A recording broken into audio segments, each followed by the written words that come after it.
Napakarami namin sa ilalim, ba't di mo subukan nukayin? Sipating sukatin ang husay, wag maliitin. Alamin kung ano ba ang kayang gawin ng nasa babang titinitingala. Subalit kaya kang payukuin, mapailing at mapatapik sa dibdib nang di akalain tumatak sa isipan mo. Ang galing na ipinamalas, kakaiba at di pangkaraniwan ng pagkahalimaw sa dyan likas. Hayaan nyo ko, ipakita na kaya ko din makipagsabayan. Anumang laban papalagan nang maisampal ko ang atibayan at katotohanan. Walang dahilan upang aking itigil ang masimulan. Di magpapaapekto sa mga komento nilang negatibo at makabulungan. Ngayon nyo ko pagtawanan na malaman kung sino ako. Kapag usapan ni rap, ibahiyo ako sa aking tunay na pagkatao. Tila nag-iibang anyo, di ba pigilan ng sarili? Ipamukhang matagal na patay sa larangan ng palagi yung binubuli. Yung batang madalas na tapak-tapakan at tamakin dahil sa kasuotan ng taking mga awitin. Imbis na sumuporta, magsilbing gasolina, sila pa ang nanghihila, pababa upang manghina. Mga mapagmataas na, akala mo kung sinong malakas at ang kulang sa atensyon. Mga pabida sa palabas, tumatak lang ang pangalan, handang makipagbanggaan, takot na mapag-iwanan. Mga sabik pailawan,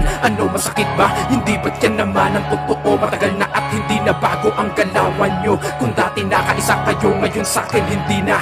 Heto na ang sagot ko sa lahat ng mga nangamusta.